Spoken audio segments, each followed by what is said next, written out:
बुचिया ए बुचिया कहाँ रहो तड़ी रे? तनी पानी चलाओ तो एक हाथ उभर तो घरे का कर फीस के पैसे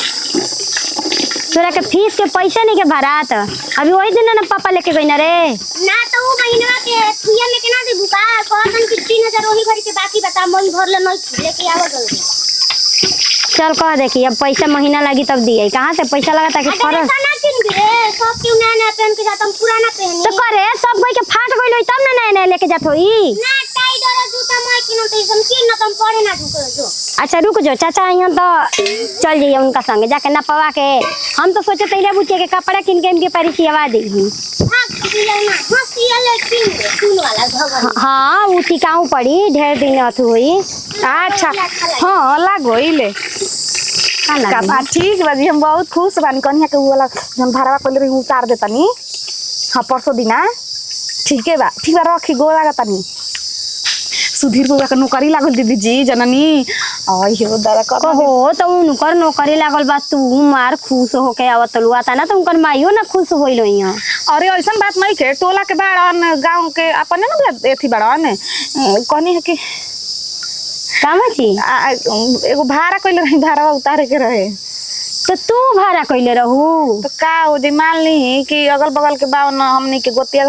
नैया के तो इतना मेहनत करत रहन बेचारा पढ़त लिखत रहन तो हम देखन तो मुंह लागत कितना कह देन कि हे महादेव जी उनका नौकरी लाग जता से करम जाता ना उहे तो कहते जाता ना इनका के बेरी खुश बड़ू कने ओतना तो बबुआ जी के सुपरवाइजर में नौकरिया भई रहे त तू ना खुश रहू आय बीच उनके 20,000 से सीधे 40,000 उनकर पेमेंट भई रहे। हम भइल ना रही हम खुश भई रही जब भीतरिया ना नजर नहीं लग जाई ते के चलते अपन चीज में नजर नहीं लागेला बड़ी बुद्धि आवेला कने आवता है उनके 10 किलो लड्डू के 51 गो नारियल के भाड़ा कइले बानी तो कहो तू अपना पैसा उतारबू तो भाड़ा अपने पैसा से उतारल जाला मान ली कि अब होला गोइला उतारब ना तो कुछ हो जाई तो हमरा संगे अनहोनी होई। चलो बढ़िया बटे अब तहारा के रोके जावा मरद के रुपया के मालकाइन तू भइल बड़ू तो हम का अथु करब तनी मोबाइल पे जाके डाल दे 100 के नौकरी लागो मिठाई जिसको जिसको खाना है आइए ये वाला लिख आय हो मैया कहनी ना कने मां उ छोड़ा नौकरा नौकरी के बात हो कहनी कि चलो गहुआ धो के आज हमरा से कुछ मत कही दीदी आज न जातनी हम कुछ मीठा बना पुआ आलूदम चाहे खीर पूरी आलूदम बनावे जातनी ठीक बानू जब हाल बा हो आ सुनी ना जाई ना बड़का डोलचिया लेके दिल्ली आवतनी आ तनी 3-4 किलो दूध ले ले आई जन्नी बाप रे बाप तनी जाई ना काटा ना नीचे ऊपर भइल बड़ू हो तनी दू अगरबत्ती डार दी गोड़ा हाथवा धो के कहीं के अभी न होइल हनी कुछ खइले नहीं की आय हो मैया आ कहो उनकर माई कुछ कहबे ना कैली भेटैली गोबर पाथावा तो उनका ना पता होई पता होई माने नौकरिया लागे से पहले सुधीर बाबू तोहरे के फोनवा क के पुंगा देले हई ना दीदी रौरा ना बुझाई जननी दूसरा के खुशी में खुश होखम तो भगवान रौरो के खुशी दी हम जननी खाता ना नीचे ऊपर भइल बा दादा हमारा त लागत आटे कुछ आके जन हो सकता तनी दूसरा कोई के सुख में ढेरे शामिल हो जाली ये बुढ़िया चुपचाप जब बैठल बड़ी बड़का बड़का पपिस्ता काजी मिठाई खियाई अब का कोड़तानी हां कौन मिठाई है कोई के कुछ भइल बा का आही दादा कुल गीत गावा गई सीता के बियाह है ना भइल आज सुधीर बाबा के नौकरी लग गई ना का बात तू कर तड़ू कनिया मजाक तू सुबह सुबह कर तड़ू हमारा से मतलब मजाक करे खातिर हम ही मिलन नहीं है आए बूढ़ी सही में रोवा के पता नहीं के ना कनिया हमारे मालूम नहीं के सुधीर बाबा कहां बनी गइल त बात कहां त गइल बेटा हमारे मालूम नहीं के कनिया सुबह उठल हटे आही दादा हमर कोने आवा कहती गने के फोन आई रहल हटे की नौकरी लग गइल ए कनिया तो बताओ तार कनिया भी फोन जाइए हम आई त हमारे भी फोन ना है अरे सही में है बूढ़ी किरिया खा के कहत नहीं झूठ नहीं की कहतो काहे ना कने हमारे 51 गो नारियल काजन काका मनले बिया उहे गइली भाड़ा उतारे नहा धो त हो कनिया हमार लड़का के नौकरी लगल बा हमरा मालूम नहीं के हो सकता बूढ़ा तार मोबाइल पर फोनवा ना लागल हां ई बात हो सकत हां तो ओसे का जाय दी नौकरी लागिए गइल अब पीटी अरे कनिया हम नाचब गायब बजायब काली में के लुका मन ले बनी तो हम चढ़ाई आई ह अच्छा अच्छा चली जाई कोनो बात ना बबुआ जी तहरा कनिया मन लेबे ना हमार कने हां तनी ढेर बनत न रहल कहतड़ी कि हमार देवर नइखन त कुल सबक नहीं पन उतार भगवान को तो सबके श्रद्धा पूरे के चाहिए बेचारी दुख में सुख में शामिल होती तो और का चाहिए ना ना ना तू ये मोएगर मोएगर भाई तबे ना त के करा खातिर करतटे हो आजकल कने में मोएगर ही हां कोई के आजकल करे वाला नहीं खे कोनो बतिया में पैसा वैसा कुल डालत रहन बबुआ जी से ले आके द निकाल सब कर से हम लिया के जा कहला ते मैं भौजी होसन हरी कहेला ते मैं कौन चीज में करेली धरेली जान तब का कौनो चीज बनाई कने वाला तो जब ले सुधीर बबुआ के ना खियाई तब ले खाता ना रहली जादे कने नौकरी लाग त बढ़िया से लड़की कने खोज जाए दी आ बियाह शादी कर अब ढेर न तिलक ले अब ढेर न तिलक ले लड़का के जखन नौकरी लाग गेल ओकर महतारी के पैर नीचे बैठे हो जाए दी कुछ कहीं 1 रुपया ना लागल घूस उस अपन मेहनत के बल पर हां मेहनत करे 4 बजे 3 बजे उठ के दौड़े भागे कतना राउर वहां के बाबूजी ना रही लेकिन अब सवांग के बदला में सवांग खड़ा हो गई ना कहत हुए कनिया हृदय जुड़ा गेल सपना पूरा हो गेल हां जननी ही कि रउआ से सुने के खुश खबर रउआ मुंह से मिली लेकिन हमर कनिया हमारे मुंह से रउआ के खुश खबर कनिया हमरा मालूम रहता हम तोरा घर मिठाई लेकिन दौड़ती हो यही तरह जैती है अबे का बिगड़ल बजाई जा कहे के बर्तन हम मट्टी तन पर चढ़ा के जाई मिठाई खरीदी आथू करी बोलाई मंदिर में नचाई गवाई नाचे के बागवा समझ लिया कनिया हां त हमरा कहला से एगो चर्चा करवा दी चाचा का हां मनले नहीं की ना नहीं जादी कोनो बात से गुरु के गोड़ लागी एगो चर्चा करवा दी कोनो काम होखेला शुभ त तनी हो जाला त हमनी के गोतिया ना से गुरु का तो बहिमा पार हटे को ना खुशी रहो तो बना रहो तो भगवान के नाम लेबो तो बढ़ंती है बेटे कनिया हां तब औरी कुल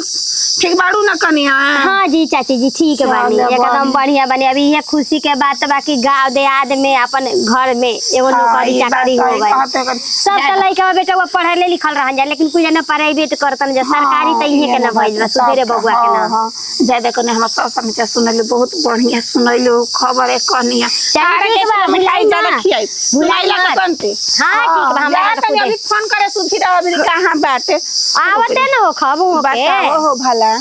कितना बढ़िया खबर हमरा मालूम होइए नहीं कि गांव घर के पते चल कोनो बात ना कहीं से पता चल ना जाखनी पहले देखी फोनवा लगा के कहां बैठे लइका हम बहुत दिन के मेहनत आज रंग लाइल बे बाप रे बाप भोर में दौड़ा तो रोड खाल कर देल पर नहीं गोड़ लागत नहीं खुश रह काहे बबु नौकरी लाग गेल हटे सुनानी ही त अरे हां नौकरी त लाग गेल बड़ी दिन के मेहनत करत तनी मनी 3 बजे भोर में जा हम रोड पर दौड़त हालत खराब कर रहनी है कहत रे बबु नौकरी बहुत खुश बनी हमरा मालूम ना चलल गांव घर के पता चल हमरा मालूम ना चल बताओ तो अरे गांव घर के केकरा पता चली के ऊ निकलनी है जो सब हलम से तोरे फोन कइली है कि लौटत नहीं बबुआ जी कैसन समाचार बा तले मुहवा से कहा गोला के भौजी नौकरी पाका हो गेल कहलिए का तोरा से हां उनकर पत्नी आई रहली हमरा घर ना त कहत रहली न तब सुधीर बाबा के नौकरी लगल हमरा भगवा गनी अरे कौन बबुआ हमरा के ना बताई त पहले तो तोरे से बताई कहने के जा के घर है एक बार डायरेक्ट तोरे से बताई वो काम कर हे भगवान जी हे सूरज का तना हम मनौती कहनी है टोला महला में नौकरी तो लागल जान जो टोला महला में मिठाई बटावा हुआ छे जाता ना लोग गांव में हंसले बा और जन भौजी हड़ी में जन फोन नरी और मिठाई कुल मनले बाड़ी आ चढ़ावत कहत रहली कनिया हां तो अरे भौजी गोड़ लागत नहीं देख गोड़ आता बताइली ही हे कनिया दौड़ल हमारा घरे कनिया बा उठिए सुती हम बर्तन धोत रही यहां के कहते है जा सुधीर बबुआ के नौकरी लाग गई हां तो हमके लगल कि अब माई के मालूम बा कि माई के पते ना हम तो कने भौजी माई के जाके एकदम घर ही बताई उ तो रूमवा में से निकलनी हतले भौजी फोन कर देले कि बबुआ का समाचार बाटे कुछ बुझाइला कि ना तो कने के भौजी नौकरी लाग गुल खुद से कहा गुला घरे लबूर आ पानी धइले बन तो बबुआई तो दे हम हां दही दे दे दही सुध और भौजी देखले बड़ टोला महला में नु कातना हंसले बड़ सन कि लफुआ त हेने बतियाओ चलेला तो होने बैठ के टंडैली करेला सब लोग के जवाब दे दे नु हमनी के विश्वास रहे कि सुधीर बबुआ एगो तहरे घर के विश्वास रहन त हौ रे रकेशवा के माई का कहे तो कर बाप ने खतो कर बेटा जेकर ला फंगे न होई कहे आज मुंह पर हां सब कोई कहे के लइका हटे त बदमाश से निकली चोर बाकी आज हम लोग मुंह बंद हो गइल अब देख लो जवाब दे दे नु हम जानत नहीं हम कातना भौजी मेहनत करत नहीं हमर माई जानत रह जानलू कि ना बुआ सी चाचा करे के बजन ले अकाली में के लुगा चढ़ावे के बा ठीक ना मनौती कर सब हो जाए धीरे धीरे पहले चलो घरे आगे मुंह मीठा करी जा पहले टोला माला में मिठाई बटावे हम लेके आवत नहीं चौक पर भौजी जी चली ना तब तक रोवा के दहिया देता हां हां ए भौजी चर्चा को कहलावे के बात छे अरे हां चली ना हां सब देख के अपना से कह देओ के बा जा तनी मीठा चीज कुछो बना देवे और आवे के त कहले बावन ओहन तब जेतना हम खुश बानी ना उतना उदासे बानी मन के बात केकरा से कहीं हो नौकरी लाग गइल आ कोनो अब तो टेंशन ही नहीं खे 10 गो लड़की देही पर चढ़ियसन कि हां नौकरी लागल पाइन करा आए पहले ताकतो ना रहीसन कुछ ना करत रहन तो हमरा इहे बात के तो खूब फुट बा ताकत भौजी हई देखा भौजी अरे अब लोग कहले बने शुरू से तब तक कहाइए न गोइला गोड़ लागत नहीं अब बताओ खुश बाड़ू नु अब तो हमार नौकरी चाकरी लाग गइल हैं हम तो सोचत रही ना कि का जाने हमरा भी आए 2-4 दिन चाहे 2-4 महीना बाद बदलम रहो तो उन्हें से बदलिए क्या का अब लो 2-4 दिन बाद आ 2-4 महीना बाद के का बात हो गइल भौजी हम बदलल बनी आई तोहरे आशीर्वाद बा तू तनी मुनी हमरा खातिर मेहनत कइले बड़ू भुंजिया रोटी नाश्ता में बना बना के देले बड़ू 4 बजे भोर जाते रहे दौड़े तो कि बबुआ जी खा के दौड़ हम आई पहले तो भौजी अब तनी मुनी ला जातो डरात रहनी है कि टोला माला में कोई जान जे चाहे कुछ अब तक एकदम साफा ढिठार रहम जेकरा जाने कोई जान के करी का हमार हम तो अब तो अपना पे कम हो गई पहले हम तो के बतावल चाहता नीनू कि देखी अब ना हमरा के भौजी मत कहीं जल्दी ढेर दिन हम रहनी हम ढेर दिन हमू देवर कहनी अब तो हम देवर ना अब तो हम जौन कहम तो रौरे खातिर जियतनी रौरे खातिर मरतनी हम और टेंशन नहीं खे अब अपना पे हो गई माइयो से हमारा कोनो प्रकार के टेंशन नहीं खे माइयो के एकदम जान जाई प्रत्यक्ष तब हमारा दिक्कत नहीं खे पहले तो छुपा छुपी हमनी के प्यार मोहब्बत चलत रहे अब साफ एकदम ढिठार चली टोला महला में लोग जान के का करी खूब करी तो लोग कही तारा के ओकरे पर रहबे तो तू कह दियो हाँ ओकरे पर रहम अब हम तो कमाए लगनी अब तारा भरोसा बानू हमर ना रौरे कमात रही तो अब कमाता नहीं तब भरोसा बा लेकिन ये बात के हम बहुत खुश बनी जहाँ जहाँ भाड़ा भकले बनी जा जाके उजा मुड़ी पटक कम हम अपना से लिया चल उजा भाड़ा उतरी कहाँ लिया चले के बा बोलो पहले तो महादेव जी के पहले चर्चा करवावे के बाद फिर महादेव जी के मंदिर चर्चा तो घरों कहनी माई से के करवा दिए लेकिन सब तोहरे करता धरता में होई कुल तहारा करे के बा ठीक नु 51 गो न कह देले बनी नारियल फोड़े के आ 10 किलो लड्डू चढ़ावे के उ उतारे के बजरंग बली के तू टेंशन मत ल टाइम निखुन देले के हे दिन के होई पहिर का सैलरी आवे दो आ मिजाज में एकदम भाड़ा उतरी जहां के मन तहां के जानू कि ना अब केहू से तारा ला जाए डरे के जरूरत नहीं के मोबाइलो पर नंबर एकदम प्रत्यक्ष जौन मन जौन सेव कर दियो हम तो बदल देले बनी जनुआ लिख देले बनी अब टेंशन हमरा नहीं के अब हां मुली जा चाहे धन पाराम कुछ कनिया के हलवा बना दे तनी ठीक बा आज राती खानी के खाना पीना रहना सोना सब एजे रहिए छे एबार घरे ना रहम ठीक नु अब हमरा फेर नहीं के प्रत्यक्ष एकदम राती बिराती सुतम पर में जे अब हमरा हाथ से ही घर द्वार प्रॉपर्टी मरद सब चल जाओ तब हमरा टेंशन नहीं के रहू अब हमरा उनको से दिक्कत दिखे भाइयों जी से कह दियो कि चुपचाप रहे के बाद तो तारा सहे के बा आ ना तो हम अपन तीर कबान कबार कब चलनी अब हम आराम से रूम लेके आराम से रहल जी कोनो दिक्कत अब नहीं खे जानलू जितना दिन दिक्कत रहे छुपा छुपी हमनी के कटनी जाए कनिया नु कि चली ना दे तनी मीठा पानी पी लिए तब हलवा बनावत तनी ठीक बा बन लिया बतो लिया तू ही मीठा पानी बाड़ू अब का हम मीठा पानी पीहिए ना पे हां ही मैया का भौजी छोटा की भौजी के बड़की भौजी के भुला जातनी ना भौजी हम भुलाए वाला बानी कतने लोग देख देख हंसले बा बारी लागल बा हमार नीचे ऊपर भइल बाड़ी का हो भौजी कतने लोग के छाती फाटत होई अब जानलू कि ना ढेरन हम देखले बानी टोला महला में बाबूआ जी दुनिया के छाती फाटत होई हमनी के नहीं के छाती ना ई तो बात बा का हो कनियावा हां जी दीदी तने की खुश बनी जा भौजी बना लेलु भौजी नहीं खी एबारा खाना दाना बनाबो एबारा ये खाइल पियल होई सुतल बैठल सब कुछ हां कोनो दिक्कत नहीं के ई घरवा बाटल बा थोड़े ना कोनो दिक्कत नहीं के बनाबो जौन खराब दिन में के बनाबो राती के मुर्गा बे मछली लेके का खइबो जी तब बियाह शादी तो ढेर तिलक दहेज लेब जी तिलक दहेज जब हमरा बियाह शादी हम अपना मन से करम खुताई नहीं के बियाह शादी के होई नु बियाह शादी तो 10 गो हम सगिरी हम सन कर बे पागल लेखा बात करबू कितना रुपया ले तब रहे तो भौजी बियाह शादी के हम फेरा में नहीं जी एनएम बिया ना ना ना ना ए दीदी जी रो काय अभी कुछ कहे लगन करे लगन अरे जी एनएम बिया लइका नौकरिया अरे बियाह शादी हम ना करम भौजी हां अभी ना ना वो हम अपना मन से करम हमरा कोनो नौकरी के चलते रहो बियाह शादी के छोड़ा ना हटाओ 26 बिता दे तू बनावा हलवा बनावा जानलू आ बेरा साली के निकाल के बता बता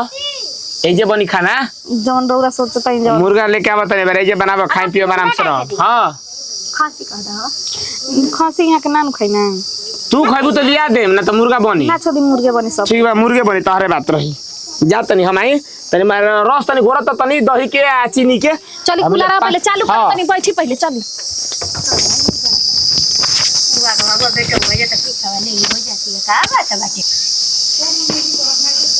ले आओ चीनी रे बुचिया बना दी पनावा और ये मावा नहीं खे पाकल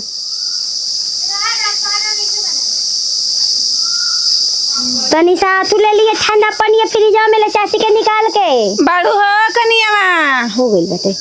कनियावा काजी चाची जी अरे का कर तोड़ हो आई पाना बनावा तनी पाना बनाओ तू पाना के छोड़ो हम सुबह से खाना बना के ताको तनी कनिया हमर लइका नि खेत कनी के गोइल बेटे लोग तनी के देखलू हो करा के आजी रातियो के जी के कल मुर्गा मछरी आई रहे जी गवे बानी सुधीर बाबू का हो कनी हम कल के पनीर के सब्जी भात बनैले रहनी खुशी में ताकि हमर लइका घर नहीं खी जा ना कना रातियो आइल बेटे ना सुबह आइल बेटे है आ तोरे घर मतलब ई काम हम ही ना देखनी ना आई तो ठीक नहीं के बताओ दिन में तो रहत है ठीक बेटा रातियो को रही ती काम ठीक नहीं खाना बताओ अरे रातिए खाए पिए में कला तो 9-10 बज गेल तो कहता नहीं भौजी जी के सुतबे जी के सुतब तो अब हम का कही बताई सियान समर त लइका कहता ना की रहबे जी गवे तो हमर फर्ज बाटे कि ना मत रहा हमरा घर ले जा ना कने ई बात ठीक बाटे बाकी बात सहियो नहीं खेता सियान समर सियान लइका के अपने घरे राखो आ तोहरो घर तनी कम तन लगाओ तनी रख तनी कह दा अपन कनिया काम जब आजी त हमरा घरे काच कुवार कोनो लइकी बाइसन रहुआ गजब बात करतनी आ नहीं खिसान माना तनी बाकी तोहरे एगो हिम्मत भूला तो गोतिनियो बाइसने कनिया जानलू हिम्मत भूला देखा तनी अभी हम का जाइए बबुआ घर में चाची जी हम गोतिया दे आधा हम कहब कौनो चीज त बेकार लगी राउत बेटा हम रहुआ बोलब कौनो बात नहीं खे ठीक बा भौजाई और जैसे घरे पहुंचे तो हाँ बबुआ जी हाँ बाबू ई कौन से रहन तनी खाना खा सुनी तनी बैठो तो सुनी ई काम ठीक नहीं खेनो कनी ओकरो बियाह शादी नु करे के बाटे है ऊ त बतिया बटल ही बस सही बात तो बात माना चाहे मत हमारे घर रन ठीक नहीं खेला तर कनिया के बात समझा चाहे मत समझा कनिया बतावा हम तो महतारी रातियो भूखे प्यासे सुत गनी लड़का के चक्कर में आ सुबह ला भी वही तरह पड़ल रही त लड़का आई त खियाई दुखर त खाइब आई हमारा खातिर ओहे न बाटे के बाटे ना त ई गलत बात बाटे ना ई सुधीर बबुआ के ना गलती बाटे जी आई सुधीर बबुआ के ना गलती बाटे जान जा कनी काम ठीक नहीं खेना बतावा तू ही आजी त हमर गोतिया दिया दी हम बोलत त निक लागी चाची जी रहुआ कौन देखी कनिया का नौकरी लाग गइल बाटे आए हम हूं त हंसतानी बोलतानी उ बात के बात बाटे अब रहुआ देखनी हमरो तो डर लागते बाटे बाटा गेल ना देखा कनी देखो के हटे काजी गुड़िया बिची कैसे ला अपन दल मथानी ला घरे गई रहनी का ना रहनी यहाँ के ना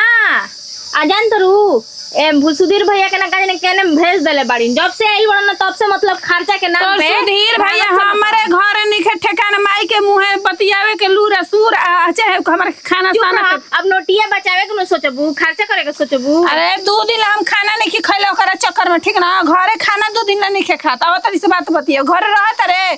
आए चाची जी हो सकता नौकरी चाकरी लागल बाटे पार्टी देवे के पड़ी हे जीगा द हो जीगा द जनते ओ बानी बात सही कहत रो कनिया हां बाकी बात समझ का कर आजकल भौजाई के हवा लागल बा इनकरा घर के ज्यादा लागल बा समझ ले हां तू का के बोली जिगनु हमारा के देखो कनिया जन बात रहतन से इनकर गोती नहीं हो ज्यादा इनकर लइका आवत ना तहनी के अपना घर ले भगावे के जिगुड़िया बुची ना ना हम बताऊ छिया रातियो के खाना नहीं खे खइले ना सुबह खलबा सुती उठी भागिया त भौजी खाना बनाओ थोड़ी टेस्टी खाना इनकर दे दिनिया ज्यादा इनकर ऊपर इनकर छोट के दे दिनिया की सुधीर भैया के लड़की खोजी ह मतलब भाग के चलिए आ बियाह के बाद अभी काले छोड़नी तो कहता बियाह करे के बारे अभी का हो जाइल बारे करम ना बियाह हो हां जी बड़ा तेज पीनी कतनी हां जल्दी से का हम बियाह के बात बता हम फुआ के लड़की जीएनएम कइले बियाह जाहि नाही में कवनो हॉस्पिटल में ओकरा के 20-25 हजार के नौकरी मिली चाची त कहानी बाहर में नहीं खन रख ले बाकी क्या कहते हैं समय लेके संकुल ना पढ़ाई हटे लिखाई जानिस करत नहीं नहीं पढ़ाई लिखाई करते मतलब रखत हटे रे रखना रखनी रखत हटे संतो दे गुड़े कुल बात हमर से ना कहने बिना मतलब के देखा तो न कन्या का को हो गइल? कहत जल्दी से ना हटे पतो हो जाई तो बियाह करब त अब सुधीर बबुआ के पूछे के बाटे अब लड़की लोटे यहाँ से दही पकी अब पूछे कौन के है रे गुड़िया कौन ही सुननी तोर बहिनी आइली है हां आय कल ना भेट से आजी त ये ऊ ना आई हन एको बेरी बियाह वाले पहले हमार हीराने डलल रही अब आवे के नामे नहीं खिले अरे कहती ना इतना गर्मी बटे का निकली जुगे सबको आई जे त भेंट करे त खाली एगो तू ही तो नहीं खु गइल एगो चाची नहीं खु गइल बाकी सब तो मतलब गइल। उहे बड़ा कावा भाई बेरे आय हमने से ज्यादा चल तू जे ससुर त तू जानी मत संजय के आई वा तू लेके दही लेके हम तो खुशी सुबेरे खुशी जाए खाती। सांझे भागी आई दे बुची जी पानी दे दी आई आ जाई आ शाम के आई ठीक बा भौजी चाची जी कोई के मुंह हवा पर मत कही माना तनी हमरो देखा घर के चाची इज्जत हो इज्जत कैसन हो हमार घर बिगड़त है तो बात माना माना तनी चाहे मत ये माना कारण ले कहते हैं ई तरह कर बानर के खोपड़ी लागल हटे आए बताई रोज ना कुछ देखनी ना तकनी आई ई तरह के कारण ले कह देतनी मल जाके मल घूम के उनके बात सही पंचायत कह करी तू हम। बताओ तू ही बिना खइले पीले महतारी के दिमाग काम करी सुबह से नहीं खइले जेकर बेटा घर से दिन भर रहे वो महतारी काम करी गाड़ी खबर जाई, सब दी जनू देखनी, कनिया हाँ, एक बार हार ए खा बार दी। देखत दो बार देखत नहीं तीसरा बार में त अपन लइका त ना मानी तो तोहार बढ़िया से मना दे बता हाँ, दे तो हार का दी एक बेरी हमरो भाई कौहरी आदमी देखी ताकि लइका के जब ले नौकरी लागल तब ले देखत नहीं ने तने घूमत कि रहत जब तक से नौकरी लागल बा तब तक से सुधीर बबुआ कुछ जो दे भौजी हई खाला हऊ खाला एक ही घर में भौजाई बड़ी माना तनी के भौजाइया ढेर करेले ए कनिया बाड़ू हो अरे खोला हो सुधीर भाई न आइल त रही गोनिया ठंडा लियावे स्प्राइट अच्छा ये बताओ कनिया में आज 2 दिन जहिया ले नौकरी लागल बाटे आ तहिया ले देखो तनी ए जे आ के रहत बाटे बताओ सुबह खाना नहीं के खात ना शाम के खाना खाता खाना बना बना के हम डालत तनी बताओ गाय गरु के पर नइखन खा चाहे नइखन जात घर तो में हमार का गलती बा अब मान ली और बेटा मन रउआ कहीं अब हमरा घरे आवत त हम त माना नानू करबे त हो कनिया तहरा इनके के बुझाता सियान लेके के हम काहे खाती बार-बार बोलावत तनी बताव तू ही गांव घर देश का कही सब ये नु कहत टे त फलाना घरे जा तो लइका कहीं रखले निखे ना आए तू ही बताव बियाह कहला पर कहे पनकिए जाता टे तोहरा हम का जाना तनी मान ली के गांव घर के देवर हन हमरा घरे आई हन हम का के खेदा तो उ खातिर ओरा कब की और की के भइल तो ही हम ना कहब हम लइका आवत टे लइका के हमर खेत बगा हां उनकरा के हम बोला देतनी यार और उनकरा से चाहे रौरे बोला के ले उनकरा से रौरे कह दी कि हमरा घरे नती आव हम कहे छता बा घर में अरे हट कनिया तू हो तो बात बतियावे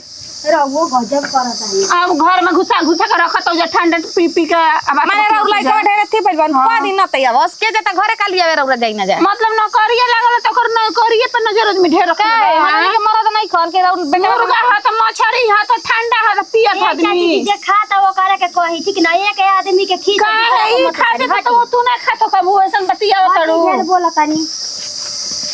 देखा कनी अब ले बस बाटे सुधार जा ठीक ना ई काम ता ठीक ना लूर लछन ता ठीक नहीं खेला हमारा के लूर रन सिखावला भइल बनी रौरा काहे ना कहबो आपन देखी ना अपन का देखी हमार गलती अगिला करता हमारो करता तो हम अपना के डटब तो अगिला के डटब देखा ऐसन का बोल बोलो तो तार मारा बिराबी खोला के काम जाई ना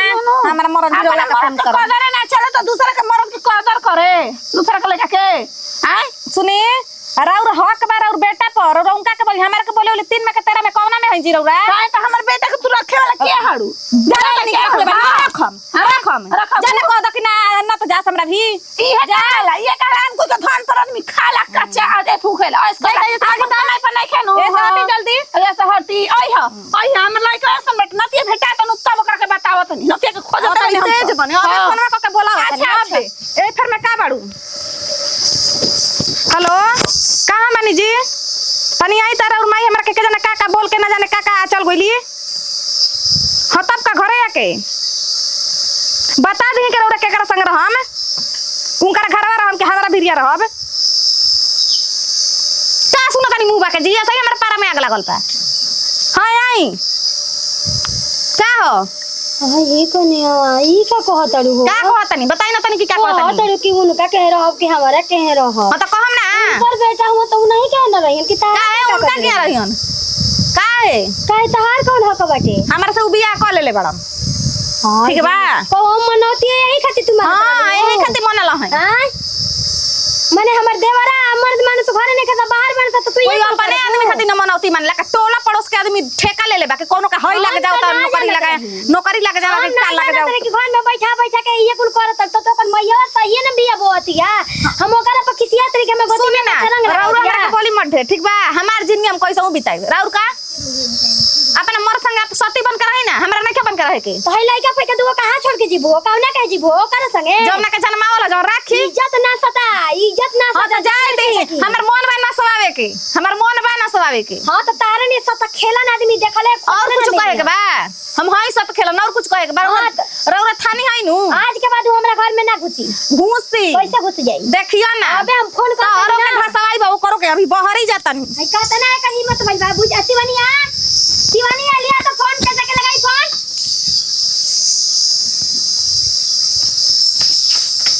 ले आओ रे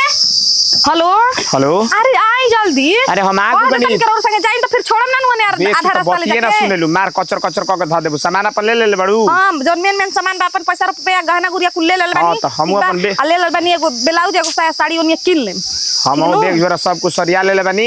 आ हमरा केहू से मतलब नहीं के माई से कुछ कहने ना हम बैग झोरा लेके निकल गुल का कहे के बा हमरा तनी मनी बेदिन नहीं के कहले ना अगर करती तो सब कुछ तो पहले ठीक रहे आए तो बेइज्जती करतै ना तो चाहतो रहे हम चाहतो ना रहनियो के भातना दिन ले कैसे चुपा चुपी रहल जाई आई जल्दी दूरे पे खड़ बानी आगुनी एकदम 1 मिनट आई छोड़ दे हां हां आगुनी चलो चलो तो चलो निकलो भन से धरी तो धली ठीक बा आ कहनी हां आधार कार्ड हो कौन दो कार्ड रूम लेवे खातिर चाहे सब कुछ तारा टेंशन लेला के जरूरत नहीं सब कुछ ओके बा ठीक नु चल भाई घर के गर्जीवन से बतिया के घर के जीवन काटो नहीं के गर्जियन होई हवन के है जी के है रवा हमरा घर के विषय में बोले वाला के काहे हमरा घर मर्द मर्द नहीं कहता तारा घर के मैटर बने तू इनके सुना तू बोला कुछ जौन तारा बोले के बजाओ ना अपन ने बतिया ना बिया का तो ही ले हां जया रही देखा तो सुना तानी ना देखा तानी ना हां नौकरिया काम के बका करे के फोन पर ठीक बा एक बार अपन भातार बतिया ना बतिया ना तब होने ना बतिया हिंका रहते मुंका से बतिया त हिंका संग अथी होई बतिबे ना करियन तारा कुछ कहे के बा अरे भेजो करे कुछ कहे के बा गीत गावा अगर सीता का बिया है अरे बेग तक तो दिमाग खराब रे एक दिमाग खराब बा अब के हमर दिमाग सही हो गया नंबर लेके से तू दूर रही हो के कही ना पूरा कहला सम चला में अरे नती यही तना पढ़ाईली लिखाईनी आ नौकरी लगाईनी है आज बाप मर गेल त कहनी जाए नौकरी तू ही तो 4 बजे भोरवा में जात रहलो दौड़े तू ही जात रहू अरे तो हम ही पूजा पाठ करतो नहीं पूजा पाठ कइला से नौकरी लागेला तोरे सामने पर मैं लाइसी के बाप के पैसा तोरे लगा देनी नौकरी के पैसा में बात होती है उतरे हैं कहल का चाहतड़ू कहली है चाहते ताज नौकरी लागल त झगड़ा के लेके जात तो हमार मन हम तो लइका नहीं कि हम अपने जीवन के फैसला नहीं कर सकत बुझा गेलू हम अपना मन से जियो ए बेटा तारा बुझात नहीं क्या तारा ढेर बुझाता मार ले बिया है मैडम भइल बड़ू ज्ञान तो तार चुआ त लीलार पड़े तोर महतारी के निकल है करे मुंह बरे हां तोर बियाह ना कर हमारा दोसर मेहरारू का काम नहीं छे पूरी कटवा तो भातार के रहो पूरी कटवा ठीक कर देख एगो तिया से अरे तू काया तरह तलब फल भइल बड़ू कैसे बड़ू तार काम रहे उनका से तू कहा तहार काम रहे उनका से फोन करके कह देलू नु तब बस आप चुपचाप रह तहार काम खत्म जाना हट जौन महतारी से हमने के झेले जा जा उनका से कह के गोली मारवा दियो जा उनका से कह के गोली मारवा दियो जा चितवा दलिया खियावा तनी कुली नहीं के हम जे महतारी के नु ते बकरा कर दे तो एक झापड़ मारम नु में छिनरी हाला कइले बेसन के चितवा दलिया सबन के खिया तनी जान तो मांगे धो दे का करत ढेर सुना तनी कि पुष्पा चितवा दलिया एक झापड़ मारम नु कान में बस सिर्फ फेंक देबू बुझाइले ना हंसीते अरे दुनु लइका वानो के मुहवा दे चलो हो देखा तू अरे ओए तो मुंह देखला पे बुझाते चलो हो चलो जे हमर बेटा से अलग करी नु छुछना धूर हो जेगो महतारी के सारा बात समझ ली हो जा देखला कनिया तार कोई बार कहले रे नु ना बात मन लो जा आजी तो राउर बेटा रवा जन्मैले मानी पोसले पल्ले में त राउर होइबे ना करी कहौ छिहा तरी पा हमर कौन विश्वास बाटे शुरुए में तू ना लगैलू शुरुए में ना लगलू यही से भोग और हम ना जानत रही अच्छा चलाई नो छुछना धूर हो जन है सूरज भगवान चल रे छोड़िया बा चल ए चाची है ना पहले सुनी जी है ना आई का कहत रू अब का सुनात रू कहां गइल रवा से कोनो बात ना कहत रह ना हां रवा से कोनो बात कहत नु कोन गीत लइका बा तो हई दिन में ना देखे के पड़ी त हमार हम ना जानत तो सही चुपचाप लगा जाई गवा चुपचाप हाँ। तो हम ही जानते नहीं अब का करब वो तो हम ही जानत हाँ तो जाए जौन करे के बा करी निबुआ कटवा के ना मुआ देनी उनका न तो अला लवा दी ओइसन छिनार अब हमरा घर में आई तो कोनो बात नहीं है तू का सुनत आई रे हले जाके मोबाइल रख यही तरह आदमी छोड़ दिया ना। नमस्कार प्रणाम मम्मा निकल सिंह हमने का अपन टीम बटे हमने के एगो पारिवारिक वीडियो अच्छा लगे दिल से लाइक शेयर कमेंट करते रहे सब विदाई अगले वीडियो में मिलेगा। Bye by.